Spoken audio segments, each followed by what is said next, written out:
On the block, friends. In order. RC10 CE Championship Edition. Let's talk about this, man. People like RC cars. This was my first RC car. And, but this is incarnated, has been, reborn many times, but this is the recent one, and this happened maybe in the last couple days. RC10 Championship Edition. You got your gold pan chassis, aluminum, and then it's a buggy style 2-wheel drive rear with independent suspension all around, rear mount motor, 6-gear transmission. The differential is here. Look at this thing. I love it, but I hate it at the same time. I love and hate this transmission. I love it because it was my first differential, a ball diff in the spur gear with 6 gears driven down to the outdrives. As a 13-year-old me, I was like, what? I didn't even know what the differential did. I was just like, just give me the throttle. Let me go, let me spit up some dirt, right? I didn't know anything about handling back then. Just made it drive. I bought it built at the hobby shop in California, somewhere on like Las Tunas, like back in the early 90s or late 80s, even 89. I don't even remember.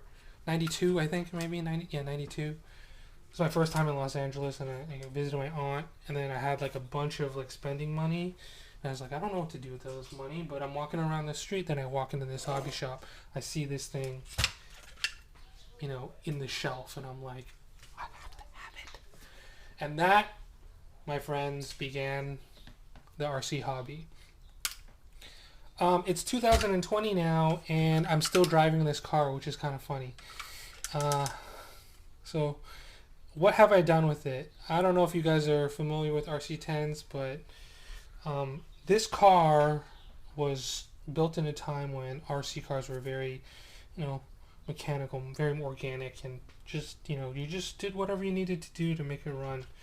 And like the first incarnations of this car, I remember seeing like this servo arm, like on a wire, like it's like, and I was like, it's so rickety, because this thing, when it came with it, it had like a tie arm, ball joint tie arm. This car's obviously been modified and upgraded, but it still retains the basic format. Like this thing would have been up here with a tie rod, threaded tie rod.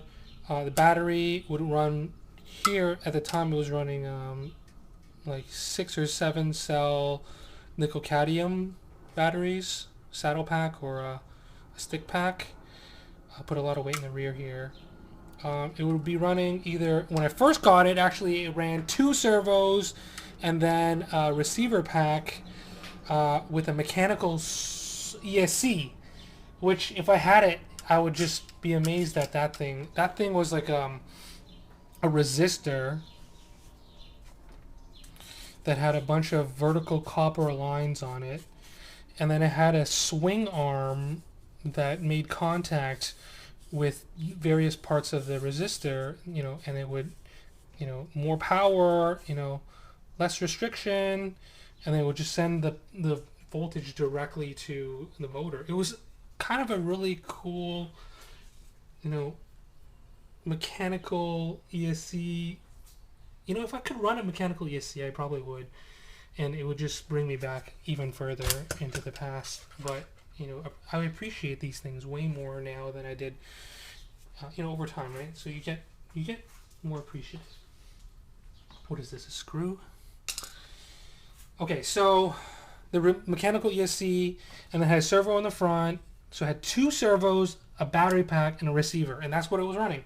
Silly me, I didn't know how to attach the servo to this mechanical ESC resistor arm thing, and I basically just screwed it, a screw with a flat plate, onto the servo, and then I was like, turn on the servo, and then the transmitter, and it would go boop boop boop, and I was like, it's good, it's fine. So I like installed it, and then I didn't know that I needed a servo arm with teeth, and then like to bolt it on there. I was like 13 years old, and it's like nobody was around to help me with this stuff. I learned a lot of it by trial and error, and that's been the theme in my life, I guess. Is you learn a lot trial by error, and if you're in a safe place and you have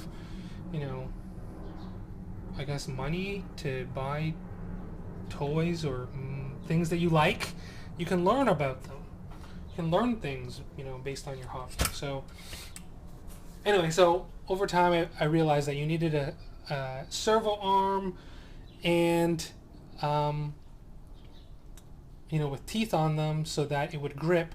So what happened was I'd be running this car and everything would be fine, but then the screw would start slipping and then the car would get stuck in maximum throttle, just friggin' barreling down the street or like the park tree line area, and then crash. This car has crashed so many times because I didn't know about this ESC thing, the mechanical ESC, and I needed the arm. And now I do.